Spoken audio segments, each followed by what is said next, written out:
Hello and welcome to a new video. Today we're going to be looking at exactly how Gladiator Beasts was able to win the World Championship in Edison in 2025 and what that means kind of for the meta and if that will actually shake things up from the top 3 decks. Now just very quickly in terms of the decks in top 8, there was 1 GB and basically 3 Vayu Turbo, 3 Blackwing, 1 Hero Frog, so kind of like the top 3 decks that everybody predicted to win are there in the top 8 and are basically almost all the decks there except for the deck that kind of surprisingly ended up winning the tournament. And yeah, so you see that at the end, especially also because they're very well represented, but you see that it doesn't, at least in my opinion, it doesn't look like it's gonna shake things up too much. The fact that Gladiator Beast won, because it is a good deck, and more people are gonna try it and kind of it will become a bit more popular. But I still think if you want consistency, if you want a deck that you can win tournaments more easily or more consistently, Vayu Turbo Blackwing is a better choice. Even Hero Frog, but I think the biggest point this deck has, and we can go into more detail in a minute, is consistency. And yeah, we'll take a look at that in a second. And kind of looking at kind of the main meta breakdown. You see a lot of Vayu Turbo. I mean, this is my deck, so I'm not surprised so many people are playing it. I would expect more people to be playing Blackwing, kind of having a more even split, but still a lot of Blackwings. Hero Frog, but only 10, but this doesn't count. Like, there's also Frog OTK, Frog Monarchs, and so on. So the Frog decks are about 20 Frog decks if you want to kind of consider them together. A lot of Lightsworn players. Lightsworn is an interesting deck. I do want to make videos with it on it at some point because it's kind of like a deck that has very high upside, very high kind of strong hands, but it can be, you can get unlucky. And it's an interesting choice because if you can make it to a top 8 with this deck, then if you kind of catch some good mirrors, a good run, you start getting lucky there, then it can become really dangerous deck. Yeah, and in the top decks we just saw. So just kind of looking, we're gonna start looking just at the list for a second. And you see here the list. First of all, it's a GB with kind of a small hero engine with the Stratos and Prisma. I think this is good for giving a little bit more recursion and helping go into some of the fusion plays. You have 18 monsters, which is kind of a big number of monsters. One big thing, I think, this deck struggles when it draws too many monsters, especially if it draws the one-offs. For example, it draws the Bestiary or the Darius, and when you want to get it from the deck. So that's one thing, kind of being cognizant of, like, you don't want to have so many monsters because you don't want to draw them, but at the same time, if you only have one copy of something that's really important, it could become a problem if you draw it at the wrong time. And I think that's kind of one of the overall problems with this deck, is that it can just draw these types of hands where you can't do so much. And on top of that, if it doesn't have back rows or spells to help push through the attacks, then it can really struggle even against a big attack monster. And that's why you see, for example, Book of Moon, Blink, Mashing Gun. These are all cards that help you kind of get the attacks through. You also have Compulsory. This was extremely strong, I think, against Vayu Turbo in kind of, especially with 30 Vayu Turbo decks playing in the tournament. And you have 3 Trap Stun. Also helps you get through kind of the attacks, fight. It's very strong against Oppression or against kind of Mirror Force, Deep Prison. And overall you tend to set it out, so I understand the Starlight Road, but it's 42 cards and not 40. I don't think it's necessarily a problem, but I would say that in my personal opinion, I always try to cut my deck down to 40. I feel like here in this deck, if you cut a monster and you cut maybe one of the ones you're playing 2 of, and you cut maybe a Trap Stun, you could get it down to 40, or maybe you can cut one other card. And the main reason why I say this is because yes, it's true that the statistics doesn't change so much if you're playing 40 or 42, but you kind of want to get any edge you can get. So for example, you just want to be able to draw the Heavy Storm or the power or the strat or the power cards in your deck, you want to get them with as much consistency as possible, and adding more cards is gonna hurt that. And I know you can, there's other decks that have one with 41, 42, or even 45 cards, but I think that's not the reason why they want, the reason is a mix of good play, good matchups, and also you have to get lucky to win at some point. So it's a game of chance too. So, and I think, in my opinion, and I'm not saying that this is like a really strict, I would say that you should try to get your deck to 40 cards and try to cut things that, for example, here I think that, maybe the third substance you can put in the side deck, or maybe the second quest, or something like that. You could find space for like, maybe you can cut a shrink or a smashing ground, because you already have 3 book of moves, or maybe one of them. I think you can find space here to cut things. Not saying that, again, he won the world championship, so I'm sure he's happy with his deck. But I think in the next tournament he also topped, or he won another tournament with this, but it was 41, so he did cut one card. In terms of the side deck, we have Consecrated Right. This is very good against Blackwing, not as great against Vayu Turbo because there are more non-dark monsters, but it's a decent card in that matchup too. You have Cyber Dragon. This is against the machine decks, but I think also in the mirror match this could be good. And I think that is why he's playing 3 Chimera Tech, because I think he's expecting other people to put Cyber Dragon against him somehow, and basically use it to do his fusion. We have Didiko against Vayu Turbo, and second Retiari, also really strong against Vayu Turbo and graveyard decks in general. Gores, this is kind of a surprise, but I guess it's kind of a way to catch some people off guard, because they play NGB, they don't expect Gores since he has so many, he's playing, I think, 17 traps. Tycho against Vayu Turbo, Frogs.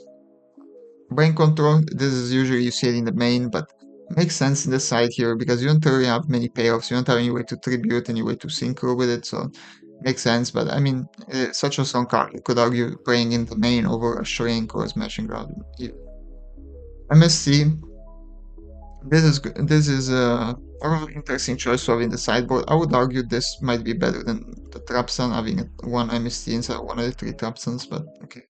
Smashing ground, compulsory. The third chariot, and then Trapple compulsory against the Vayu Turbo. The extra deck is quite standard. I mean, about 3 Chimera decks, and then you mostly go into the basically the fusions. I don't really know how you go into anything else here. Maybe somehow by steering a tune or something, but yeah, you kind of have limited in that. You have Stardust, of course, for Starlight Road, but Rexelec is not, you don't use as much here. Okay, let's go into some of the replays and see exactly how they won. Okay, so we're in the quarterfinals. I'm gonna kind of go a little bit faster. He's playing Simpson. Simpson is a GB player. He's playing against Blackwings. And you see from the hand that this is a decent Blackwing hand. He's going first. He's gonna start by summoning Shura most likely and sending Icarus.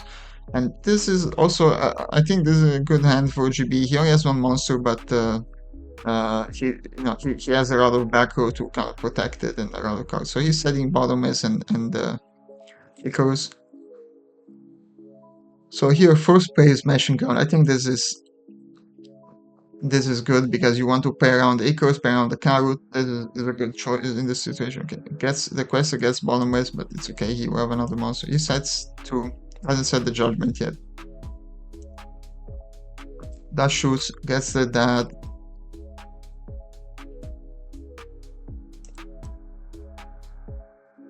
I'm gonna fast forward a little bit. Yeah, he gets it down. Someone's request, and now he's wide open. Like he doesn't have any way to stop this, and that's how this deck starts being strong.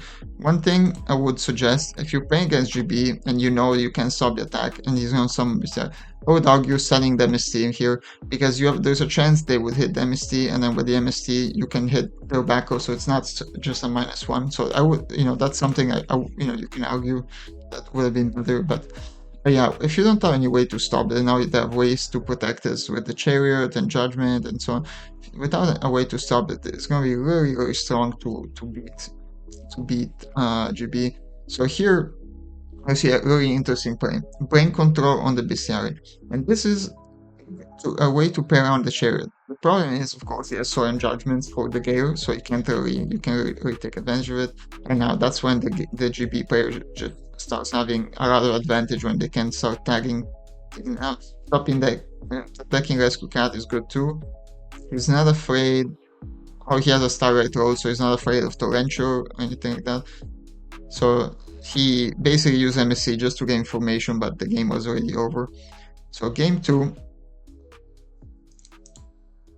This is, you see here from the hand, this is not a good GB hand. Generally you have too many monsters, and these are the kinds of hands that you lose to. The Vayu player instead, he sets Starlight, Deep Prison, he has Gale. Sorry, the backing player, not Vayu. He doesn't have an out to this currently, but if he can protect this Scarrow, then he can make a Brionac, and then he can make that. And yeah, and this is already almost game. It's going to be a ton of damage, and you really don't have anything. You have 6 monsters. This is the type of hand that GB really struggle with. And yeah, so he draws another monster, and it's over. On top of that, when the GB player draws the monsters they want to summon from the deck, that's also really frustrating because they can't. Of course, they can't. They have it in their hand. So Stratos, Dash Shoot takes Sirocco. But he has Whirlwind and he has basically another Sirocco. He has a good hand. The one thing I would say is that you know, in this situation, you know, the MST, you know, could be could be better than the traps, and this is why, you know, so you kind of, which one do you play? Okay, goes into a Stardust, sets to heavy Stardust negate. He uses oppression, he changes traps, and now he is kind of free to go into what he wants to play. And now this is gonna bring the Bestiary and the Retiari. Retiari is gonna banish Stardust, and then he's gonna basically pop everything. And this is just really powerful start. He has heavy. He goes with the Bora, but not really much he can do. This is gonna summon another GB monster, and there is nothing you can do. Here you really see the power of the deck once it gets going. Like, it starts. This can negate things, and it's over. So this was the quarterfinals. He kind of relatively, I wouldn't say easy, but relatively good win against Blackwing. And now let's go to the semifinals. So in the semifinals, he's playing against Simpsons, playing against Panos. He's another Blackwing player. Here, very heavy monster hand, but he goes just with Deep Prison. He doesn't want to summon any of these with the danger of getting attacked somehow. So I think a good mark, especially when you're playing against Blackwings and Evicos, you don't want to commit too many things to a board unless you really need to. Like 17, it's gonna play Deep Prison this, yeah. And then he sets Echo. So here, yeah, this is usually against Blackwing you want to try to set 1 of 2. So you want to set 1 of 3. If you set 2 and you know, you expect the Echoes are gonna blow everything up. So he takes a ton of damage. Actually, yeah, just that, just double carrot. So you see, I mean, even with such a heavy monster hand, he can just he can put a lot of damage there. And that's why I would say, like, you kind of need to either don't commit or you have to commit more. For example, if you only set Torrential, he has to pop one of his own cards, or if you set 3 cards, at least you hope it doesn't hit Torrential. But you kind of, when you play against Blackwing, you have to always spec the Ecos. He has some good side deck cards. Trap Horror is actually pretty good against the Blackwing deck. Goes for Stratos, has Prisma. But the Blackwing has a decent start, so Sirocco, but it's gonna get Trap Horror. And then if you can avoid them from keeping something in the field, like a Sirocco or any monster, then you don't have to worry about Ecos, and you're already in a tougher situation. Okay. Sets bottomless. I think bottom is a good choice. Wow, judgment. He wants to send the bestiary, and then yes, he wants to do basically the combo. So I think this was a good judgment here. Summons from the deck Questra, and then he goes into Ercrinos, and yeah, this is very strong. But he does already out. He has the Brionac. Okay, goes -2 here. So, but he played around the T-Prison, but yeah, he got punished here. I don't know if I would have pitched in this situation because he said something that he can chain most likely. Okay, oppression. The point is that you have oppression, you have nothing, so you're gonna get beat down. You're gonna get beat down here, and this is the kind of problem with oppression, because now he can't even negate, and he's under oppression himself. So game 3. Game 3 starts with Raikou oppression. Quest, yeah, this is gonna get killed by the Raikou. I'm very curious to see. Very interesting choice to play Raikou in Blackwings. Interesting. I don't think I've seen that often, but I guess it can be, people expect the value or something else, and it can be kind of surprised. This is also why one of the best cards against Blackwings, but I think having Raikou is also kind of a way to out this. Okay, Icarus, and that's well played by Simpson to not use the MST before.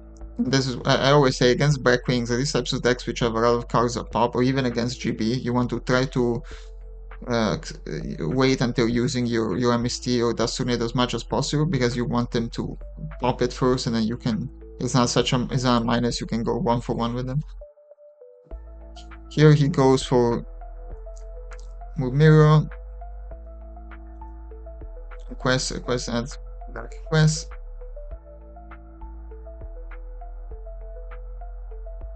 Yeah. And this is the strength of the deck. If you can't find a way to kind of out the monster, you can't continuously have a way to stop them, then they just keep getting from the deck, keep summoning more monsters, getting more advantage, and then it's already over. There's 6 cards to 2, and you're making this to pop 2. Like, Mind Crush. Is it Mind Crush? Oh, he played around. Interesting decision. He played around I guess Starlight Road by not popping both. That was interesting. Or I guess he knew about, he used that shoot maybe? No. I don't know why he wouldn't pop both there, but I guess like he was maybe playing around something. Okay, so Whirlwind is pretty good. Goes for the Carrot. To summon the Gale. There is a Mirror Force here, so now it's kind of not easy to know what to do. You kind of have to probably sit on a Goyo or something like that, or a Brionac. Or he goes for the Downwind. Okay, but this is not gonna go well. There's a Mirror Force. Does he have? Yeah, he has Vayu and Grave. So actually, yeah, that was good decision. I think if you don't summon something here, you're gonna be in trouble. So you have to summon the Armor Master, and then hope for the best in a way. So it goes for the, this pops the, that was just game. I mean, you have so much advantage. There's really not much you can do. But it seems to me like he admit defeat, because he was going into another fusion, and it was just over. You could pop this and then basically attack. But yeah, so you see here was very close. He lost the first one, but again he ended up coming back, and this is how he got to the final. So let's go onto the final match. Here the final is against Vayu Turbo. I'm gonna speed up a little bit. I mean, this was a really interesting match. I watched already part of it. Here you see what is really interesting to see often is how kind of which macros is set and how they play. So here he has a storm, so he doesn't need to set more than one. He only plans to use the bottomless here, so he's fine to not set compulsory anything else. So he's gonna let this grab for Riv most likely and try to bottomless the the monster they summon, but we're prayed to read into that, so they don't do that. So they don't go for the Vayu prey. But here, already putting a lot of pressure, a lot of damage. And this is actually very well played. So if he were to use his bottomless on the Grapher, he could have avoided 34 damage, but then the Grapher could have made the turbo. He does get rewarded in a way. He gets a 3 for 1, and now he can bottomless this. He uses back very well, uses life as a resource, and now he can trap Sun on the oppression, and this Viserai will kill it. And that's how it starts. Basically, once you get one monster through, it's kind of it's already kind of a big advantage. So Stardust into Unwing, you're gonna Book of Moon this, and then you're gonna compose the Stardust. He didn't attack with Stardust, I think, to play around the Deep Prison, but yeah, compulsory anyway. And it's interesting because compulsory is a card that used to be played around in other formats, because when all the Xyz and all the synchro, but here, even in this format, against certain matches, against Vayu Turbo or deck that summons around from the extra deck, it is an extremely strong card. It's better than Deep Prison because basically you can chain it. You don't have to use it in when they attack. And a lot of players play around the prison, but they can't really play around compulsory because you can use it at any moment. So here there's a goal. He has the prison Book of Moon to protect. He can summon this back, and then this can pop. So he gave up. I think he was too far behind. Like already, once they can start tagging out a few GBs, it's very difficult to come back because they just have so much advantage. Goes for Stratos. Stratos again, pressure proof. He has very strong mirrors. Like wow, he mirrored Vayu, Sirocco, and Necro Guardian. That's probably perfect. As good as a mirror you will get. He's also playing the version with Icarus, which I think I like. This is kind of the version I like to play. It's gonna compose to that. You're gonna put it back, summon that again, and I mean this is just one of those very strong Vayu Turbo hands, and very very little you can do because you can't get a monster on build on field. Here, he kind of plays a little mind game here because he's attacking with the quest, and he's basically telling him he has a shrink or he has a Book of Moon or something like that, and so he basically gets the Deep Prison out.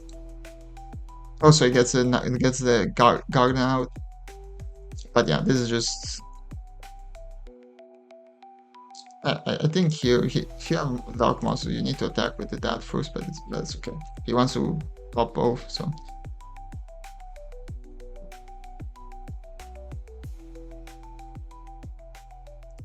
Oh yeah, this is just like if you can keep a dad on the field and 3 doesn't have any back or anything to get through, like, then it just becomes a little bit of a clunky deck with a lot of normal summons that need to attack to do things. And if the opponent has a big monster and there's nothing they can do, there's nothing you can do. You're kind of stuck. So yeah, that's just game. I mean, the Vayu Turbo mirrored like a god, and yeah, there was nothing to do there. Going to game 3. This was the thing. This was like kind of a really crazy game, really back and forth. So good starting hand. Starts with Stratos into Prisma. Sets. Immediately set 3. Charge. I like playing charge because you see you already have the Sirocco engraved, and it is not even one of the best mirrors you could do. So Saber Dragon hits. It gets out the Deep Prison. Sets a Raikon. Goes for Prisma. The trap sign here is actually very, very annoying, and he kind of plays around it in a way. Yeah, he uses the mirror for. Okay, doesn't use the trap sign. He holds on to it. Wow. I'm surprised he held on to the trap sign because you have heavy stroke next. So I think this could be a little bit of a mistake because you have heavy, so you do want to kind of get rid of the back rows you have. At the same time, you would save 2 monsters, and the trap sign got hit by dad anyway. But I don't know. It seems. Yeah, I thought we were friends. Yes, seems interesting. Again, I don't know, interesting decision there. I would say, of course, you have the benefit of knowing what happens in future when you're watching the replay, but I think in general, yeah, you're gonna heavy anyway. You might as well save two monsters and but basically comes back or he lets the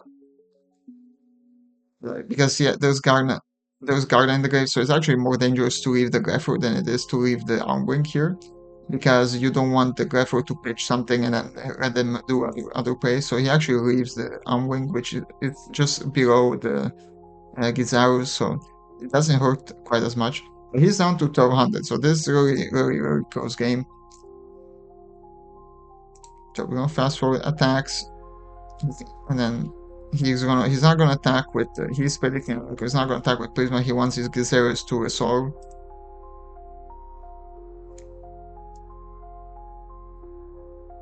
And yeah, he banishes because he needs to banish the target for the value. Banishes the on-wing and then goes into fusion, and then can pop the Raikou. Very well played here. And I mean, he didn't know it was exactly Raikou could be outing. Remember, there's a shield here. Is doesn't do anything. It's interesting. It's a good tech against GBs because in a lot of situations they pop, they try to destroy things, and it can be really strong. But in the situation, it's kind of a situational card, and you know, if you draw it at the wrong time, it's not going to do much. And yeah, now it's just over. The game is over. But it was kind of crazy if you go back to when he was facing a dad. He was down to 1200 really. But yeah, it's over. The perk spreader is not going to be enough, and it's going to be a game. Congratulations to Simpson, and yeah, that's how he won. He won his World Championship. This is our GB deck that everybody kind of didn't expect to win. Got it done and won the Edison 2025 World Championship. Thanks for watching, and we'll catch you in the next video.